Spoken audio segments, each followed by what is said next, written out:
Some secrets can turn women into killers. There was almost a darkness about her. A mother conceals her crimes for decades in her ruthless pursuit of profit.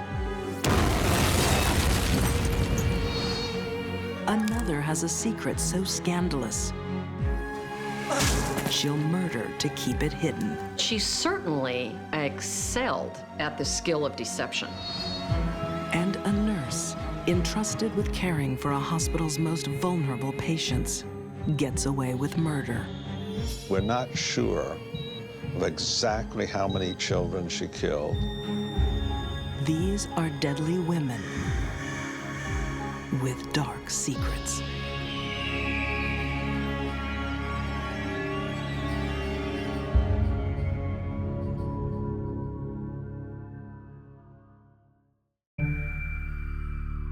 June 25th, 1983, Pensacola, Florida. John Gentry shares an intimate dinner with his fiancée, Judy Buenoano. She has thrilling news. I'm pregnant. After all this time. Honey, I can't believe it. Their future together seems assured. Until later that night, when John leaves the house. He left, went outside, it was dark. Started the car, turned the lights on. Car blew up. That night would give Florida State Attorney Russell Edgar one of his most intriguing cases. To blow up a car with dynamite in downtown Pensacola does get our attention. And it will cause us to work very hard to find out why this happened, who did it, and why they did it. Miraculously, John Gentry survives the blast. But the discovery of dynamite residue in his car means this is no accident. Homicide Detective Ted Chamberlain is called in. I've worked a lot of homicides, plenty of them, and this one here was probably the most complex case I've ever worked. 4 days later, Detective Chamberlain asks John Gentry one burning question. Who would profit from his death? He said, well, really, I don't have any enemies.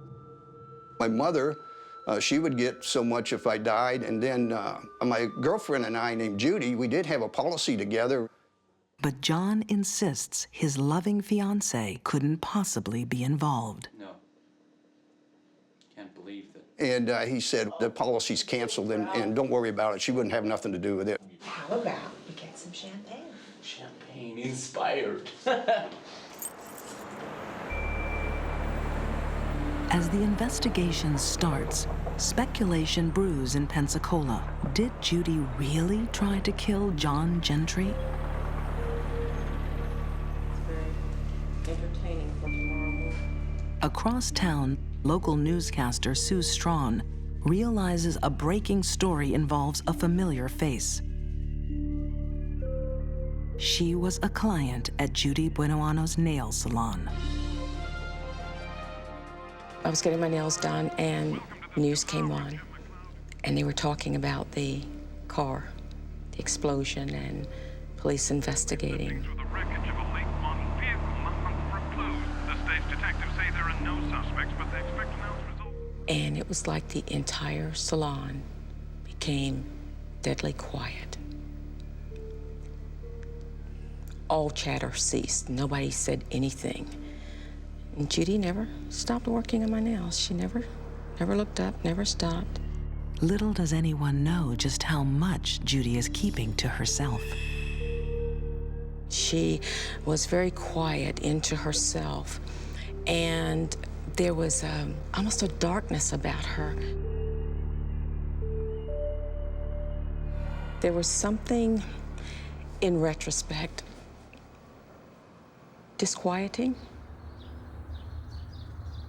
Crime writer Michael Kelleher would later document her trail of deceit. Judy had told John that she was pregnant with his child, when in fact she wasn't. She had been surgically sterilized more than 5 years before. Oh, honey, I'm so happy. In fact, the entire relationship was based on this incredible series of lies that she had woven. Then even more lies come to light. State Attorney Russell Edgar discovers a disturbing piece of evidence. And we obtained a policy of insurance that showed that Ms. Buenoano had taken out a policy of $500,000 on Mr. Gentry and therefore stood to gain from his death. John thought that the policies Gentry, that they'd been canceled. And I told John, I said, no, son, they ain't been canceled. Can't believe that. Gentry was a little reluctant to believe it at first. No. She's got a $500,000 policy on you, $500,000. And that started him thinking. John now realizes this may not be her first attempt to kill him. It came out that she had been giving him vitamins that had been making him very sick. Judy kept pushing John to take the vitamins. Do I really need these? Good for you. Okay. He said, I'd take him and take him. He said, I get sick, throw up.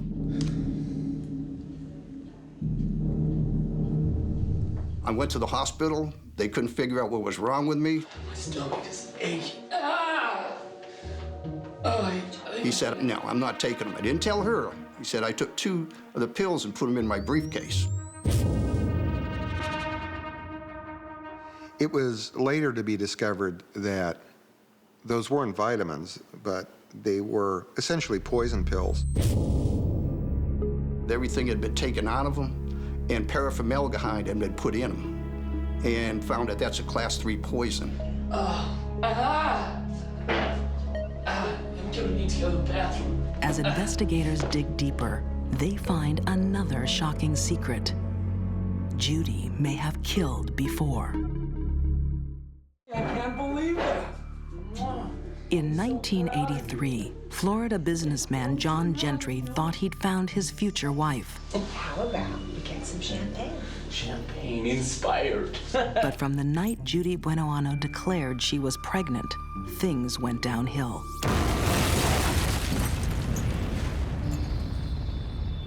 His car has exploded, and he thinks Judy once tried to poison him with tainted vitamins. He's shocked to learn she has a secret life insurance on him worth $500,000.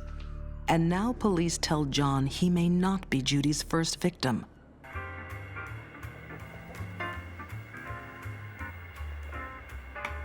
Judy may have killed before. 12 years earlier, Judy is married to James Goodyear. He was an Air Force sergeant who had been in Vietnam for a year on a tour duty. James is home ready to enjoy some R&R with his new wife. But what he gets is arsenic poisoning. Arsenic is a white powder. It has no taste. It dissolves easily. It has no odor. And so it can be easily put into food or drink. And Judy is cunning enough to serve up tiny amounts that go unnoticed. Well, thank you. Long term, the arsenic deposits in the tissues and progressively damages both the liver and the heart. So many times, chronic arsenic poisoning is very difficult to detect. Within 3 months, James Goodyear is dead. Judy collects a handsome insurance payment, and her murder remains a dark secret for more than a decade. According to criminal profiler Candace DeLong, this first murder set the stage for Judy Buenoano's career as a serial killer.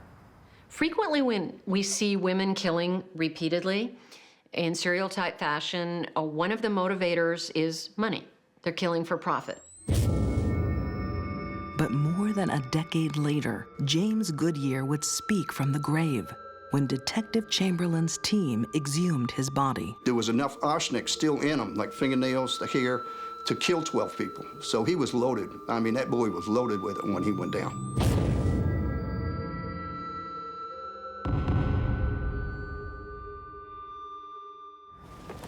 Judy had gotten away with murder for 12 years, but she has an even darker secret involving her son, Michael. When he turned 18, he wanted to join the military. And on his way to his posting in Georgia, he visited his mother. Michael has no idea that Judy has taken out several insurance policies on his life. Mom, they're good for you.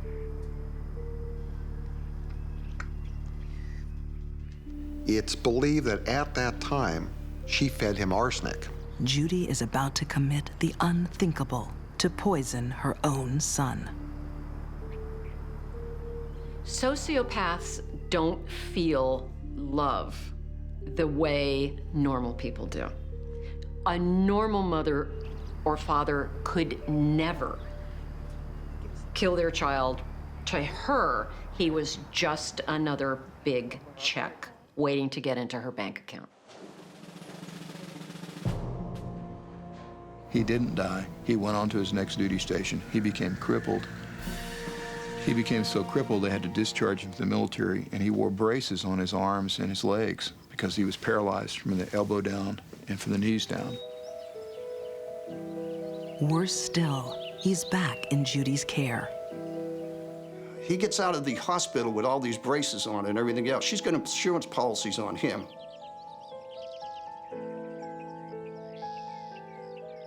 Judy took Michael on a canoeing trip. Mom, do we really need to be doing this? He had 15 pounds of weighted braces on his arms and legs that enabled him to hold or grasp things. Michael can barely walk, let alone swim. She had apparently taken him up the river a couple of terms, out of sight of the landing and out of sight of public view.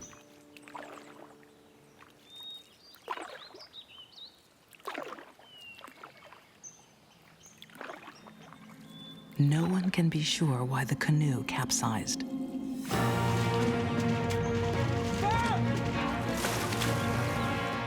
One of her stories was they hit a log and overturned.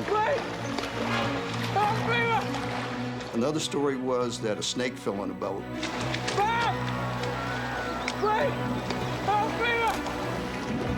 How long does it take to drown with 15 pounds of weight strapped to you in the water? What must he have been thinking?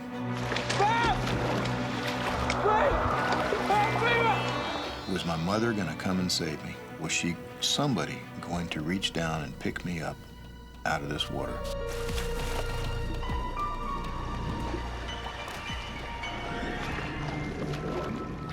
Any other parent,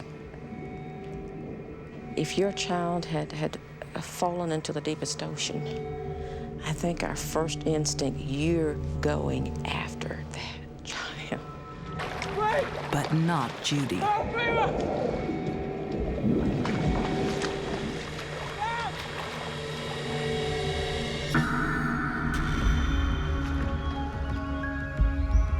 Sometime later, Judy hails a passing fisherman. She said nothing about the son until she got to the shore and said her son was up the river. She thinks he might have drowned. And then asked for a cold beer. She collected military life insurance and 2 private life insurance policies on Michael. She caused his disability that resulted in him needing these heavy metallic braces on his lower extremities that pulled him to the bottom of the lake, where he was unable to be saved. She did all of it. That's sadistic.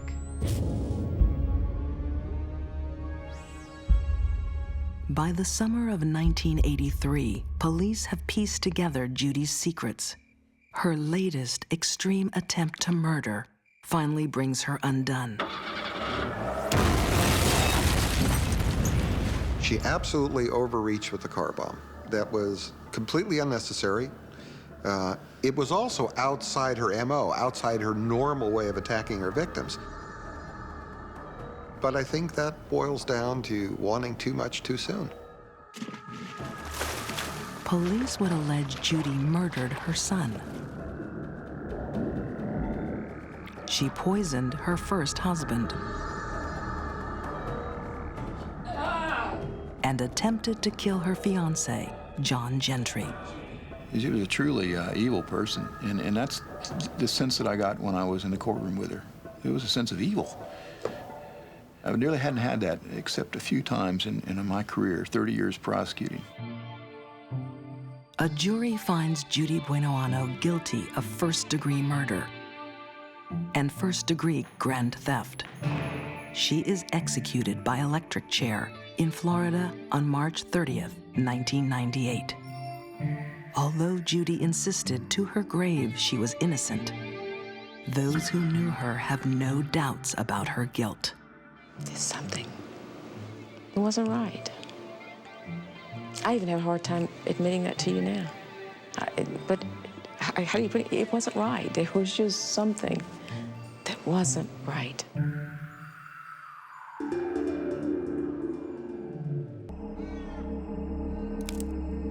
Some secrets are so shocking, people will kill to keep them.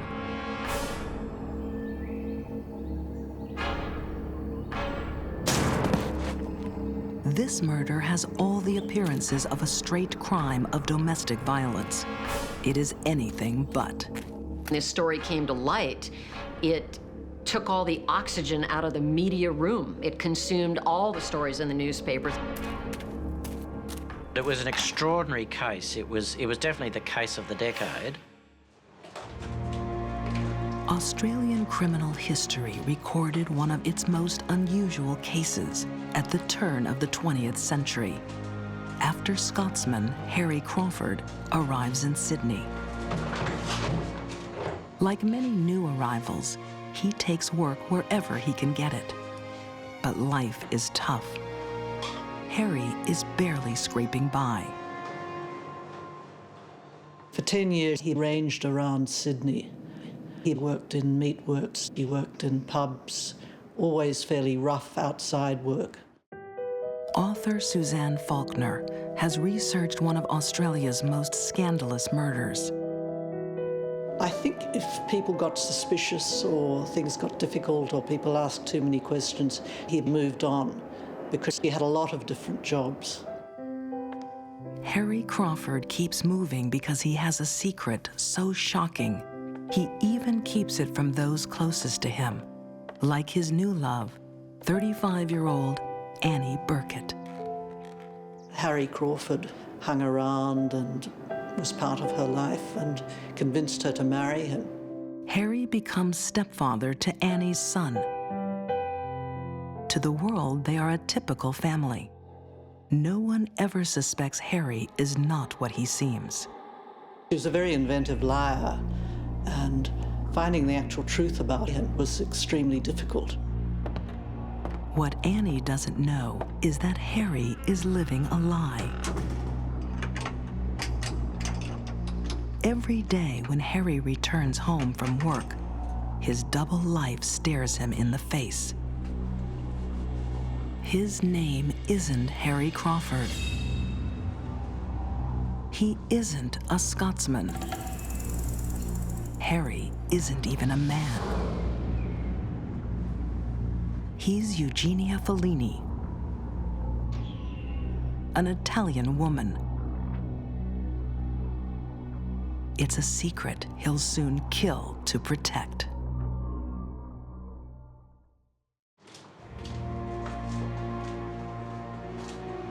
Concealing a dark secret in constant fear of discovery can drive a person to kill.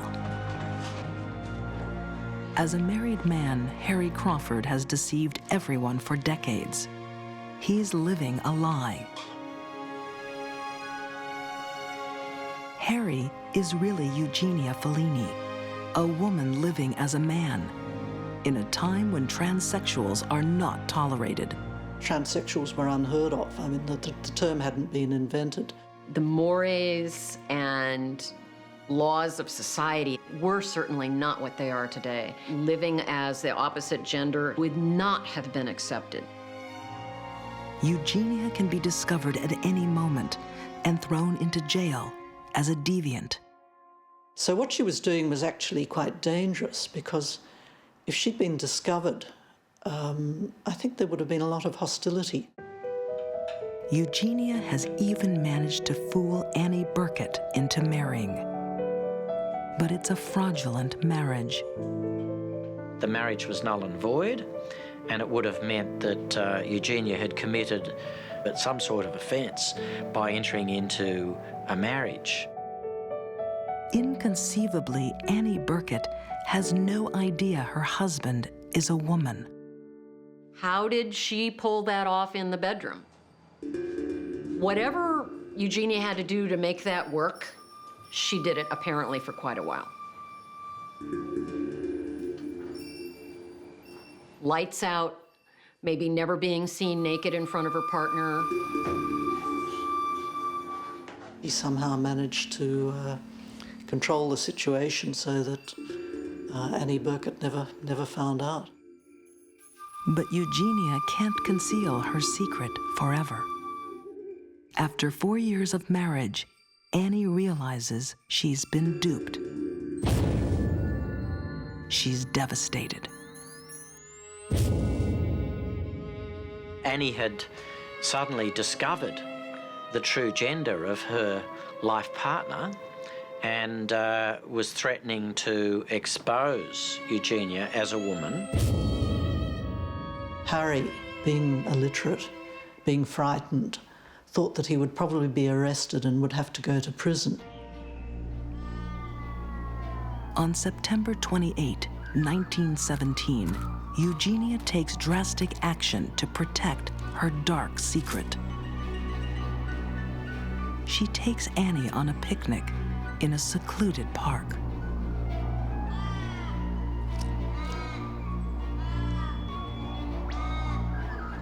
I think Eugenia's motivation for killing was strictly practical. To save herself, her standing in the community, everyone's belief that she was a man, and to protect her own identity.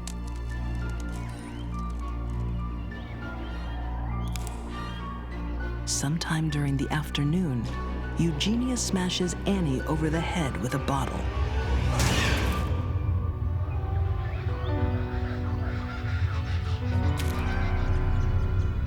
I think what she did then was panic. The right blow to the head, at the right place, at the right time, can cause immediate unconsciousness. It is difficult to cause immediate death by blunt force injuries to the head. Eugenia makes a horrifying miscalculation. Annie isn't dead. Whilst she was still alive but unconscious, her body was thrown onto a campfire. Eugenia is trying to get away with murder. Many people believe, usually wrongly, that they can burn a body either beyond recognition or all evidence can be destroyed, evidence of a crime. Annie's body is not destroyed. It's found, although not identified. News of the mysterious death hits the papers. Now the biggest threat to Eugenia's secret is her victim's son, who is asking too many questions. In a strange coincidence, his first name is also Harry, Eugenia's male name. The lies became more and more complicated. With Annie Burkett out of the way, there was only one other obstacle to Harry Crawford remaining Harry Crawford, and that was young Harry Burkett. Eugenia takes the boy to a notorious suicide spot.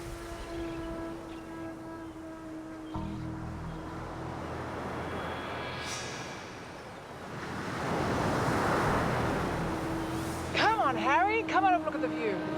She tries to lure him to the edge. Harry hangs back.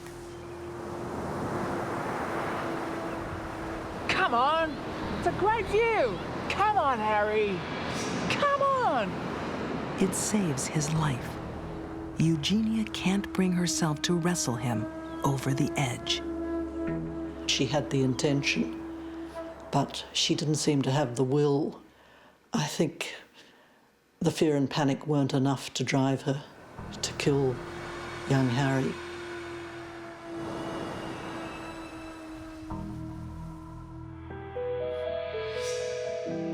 Eugenia's dark secret remains hidden for another 3 years.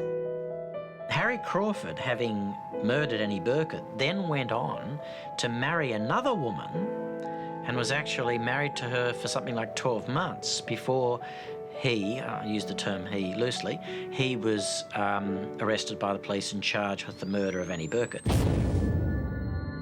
Police finally caught Eugenia after her victim's body was at last identified, and young Harry's suspicions were confirmed. On July 5th, 1920, Eugenia Falleni is charged with murder. Of course, Eugenia just became a freak show. There were headlines in the papers, the man-woman monster, pervert, freak, with all sorts of salacious details being hinted at. Eugenia pleads innocence, but on October 6th, 1920, she's convicted of murder and sentenced to death.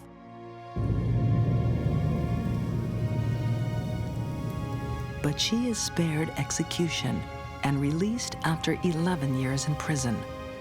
Her secret finally revealed, Eugenia would live the rest of her life as a woman.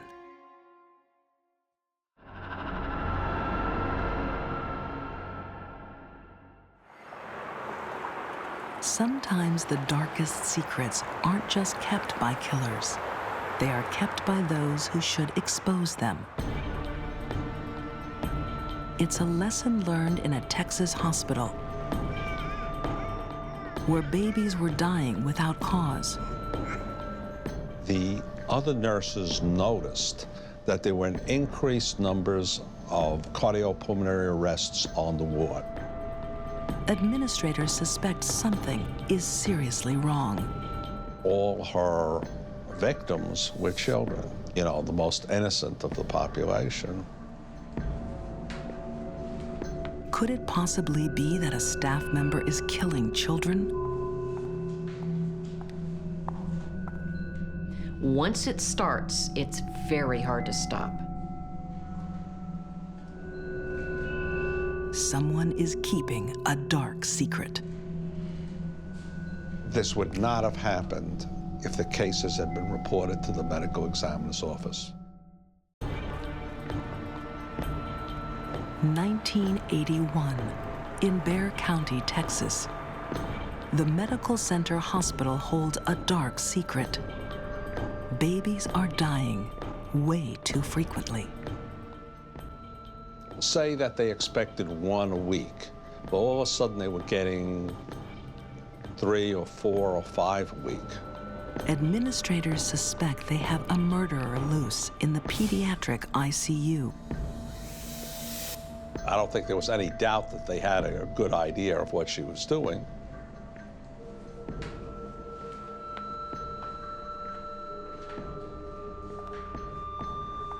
They even have a prime suspect. Somebody that has been trained to protect and save lives, not kill people. Nurse Genene Jones.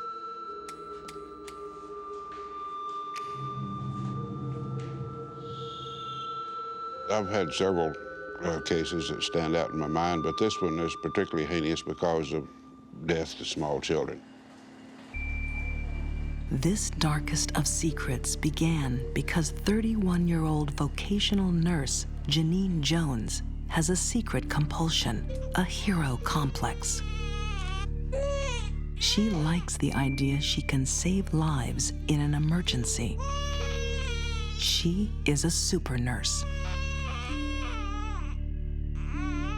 When someone has a strong need to be seen as a hero, a savior, we call that a hero complex. When it becomes so deep-seated a need that the individual creates a scenario where they can rush in and save the person, that's when it becomes dangerous. Genene uses a variety of drugs to stress her young victims, like blood thinners and cardiac arrest agents. She doesn't necessarily want to kill her victims, just make them sick enough to rescue. That was her way of getting attention. She was a big person. Code red! Nurse Day, code red!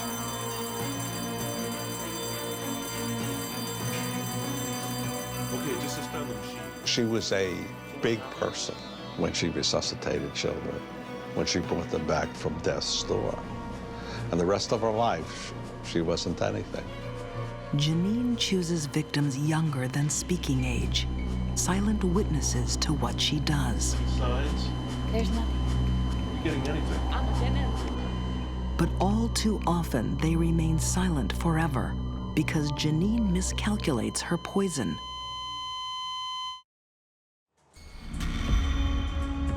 Criminal profiler Candace DeLong thinks Genene was searching for respect. Somewhere along the line in her development, probably in adolescence and going into her years as a young woman, Genene realized that she could feel important when she was tending to defenseless people, especially children. It made her feel powerful and giving, and that she could be respected by other people for this. Perhaps Genene is compensating for previous losses. Soon after birth, she was abandoned by her natural parents and handed over for adoption. At 16, her closest brother died in an accident. Another brother succumbed to cancer 8 years later. Cancer also took her father at age 56. If a child feels unloved, that person as an adult may spend the rest of their life trying to acquire the attention and the love that they didn't get as a child, and engage in various behaviors, sometimes criminal behaviors, to gain the power that they did not have as a child. Whatever Genene's motivation, her attempts at being a hero turned deadly. In one 2-week period at the Medical Center Hospital ICU, 7 children die. But her co-workers are starting to connect the dots and ask questions. They noticed that all of them were on the same shift, and all of them involved patients being taken care of by Genene Jones. And they became very suspicious. They reported it to their senior nursing personnel. But administrators don't take immediate action. The hospital reports no abnormal deaths to the county medical examiner and doesn't instantly remove Nurse Jones. She was left on the ward even though they knew what was going on. Only after agitation from senior doctors do administrators finally do something. Someone said, well, why don't we just fire her? And then they said, well, she'll sue us and there'll be a big scandal. They were more interested in saving their reputation and not being sued than in the life and health of these children. Dr. Vincent DeMeo still rages at this case more than 20 years later. He was Bexar County's chief medical examiner when Genene Jones' crimes finally came to light. I would say that she was the worst serial murderer in the history of this county, and probably in the history of Texas. Dr. DeMeo finds it hard to choose which is worse, that a nurse could kill sick children, or that her murders were covered up. We're not sure of exactly how many children she killed because a lot of the records disappeared. There was so much cover-up. The bodies were never autopsied because the cases were never reported to my office. Eventually, the hospital raises the training bar for ICU nurses. Genene no longer qualifies. So when they adopted that policy, then they let her go from that unit, let go, by the way, with an excellent letter of recommendation, even though they knew what was going on. Incredibly, a killer walks away from the medical center hospital in San Antonio with a reference. Her dark secret is safe. She is free to kill again. The only question is, where?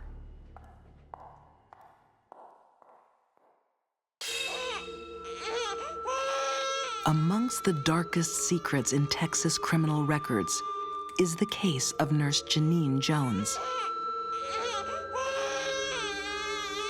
They didn't know exactly what it was, but statistically it showed that Genene Jones was responsible for what was going on. In 1981, Genene is suspected of poisoning innocent children, so she could become a hero by saving their lives.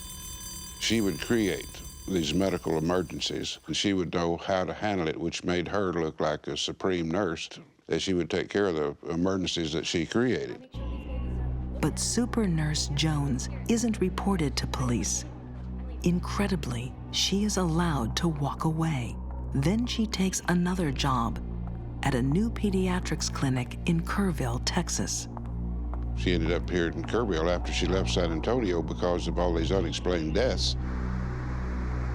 District Attorney Ronald L. Sutton would be the one to finally end Genene's killing spree. Genene Jones absolutely despises me because I brought down her little self-constructed empire. When Genene Jones begins working in a Kerrville clinic, her new boss, Dr. Kathleen Holland, has no idea of Genene's dark secret. As she treats young patient Chelsea Ann McClellan, Chelsea has a cold. And the protocol of the doctor's office would be the nurse, Genene Jones, would take the baby into a separate room, just she and the baby,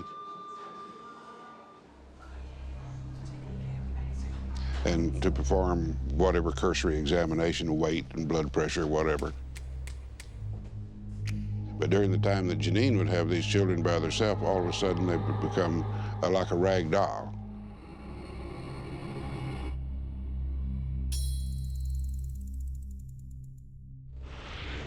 And then she would scream out, "The baby's not breathing!"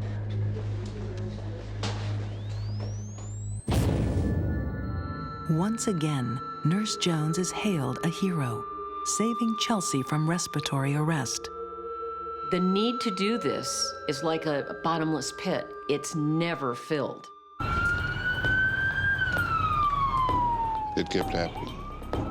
Just 1 month later, little Chelsea is again in respiratory arrest after another routine checkup by Nurse Jones. Dr. Holland and Genene race with her by ambulance to the ER.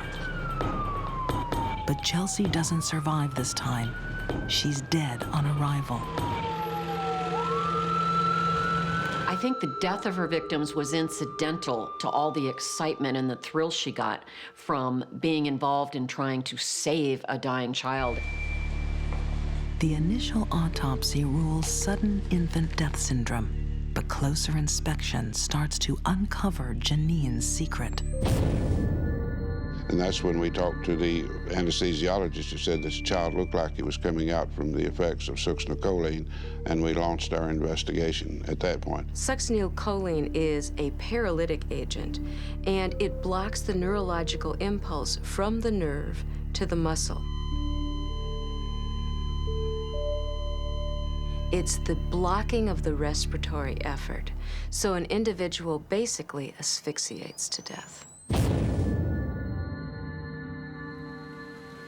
The secret of Genene Jones' hero complex is unraveling. After Chelsea's death, she visits her grave and seems genuinely remorseful. I think Genene may have been conflicted, but her need to kill was stronger than her need to not. And that was her mistake.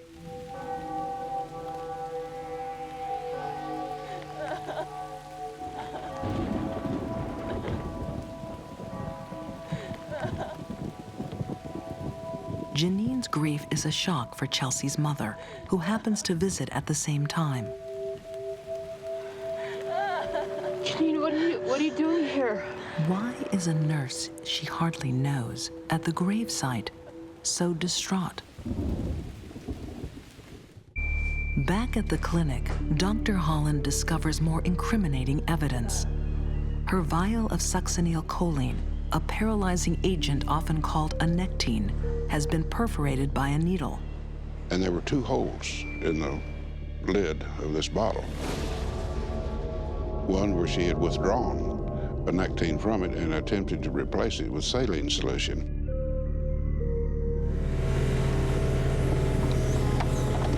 The final piece of evidence comes from Chelsea's exhumed body. It reveals traces of a nectine. But as investigators close in, the most telling lead comes from Genene Jones' colleagues at her last nursing job. And I said, well, what's her name? I said, Genene Jones. And the answer was, oh, yeah, the one who murdered the kids. Nurse Genene Jones was a suspected killer well before she arrived at the Kerrville clinic. It is only Chelsea's murder that finally puts her away for 99 years, convicted of first-degree murder and causing injury to 7 other children. No one has ever been charged over the unexplained deaths at Medical Center Hospital. This was a devastating case on the community, on the medical profession, on the nursing profession, on the county hospital. To this day, Genene Jones maintains she is innocent, insisting that she has no dark secret, a common trait of denial from those with a hero complex. The safest place for them to be for society is to spend the rest of their life incarcerated. There is no way we can ever know that they will not kill again.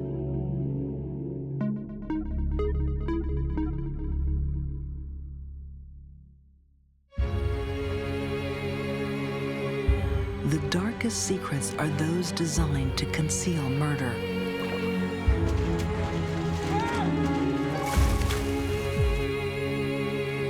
Judy Buenoano kept her secrets and killed for profit.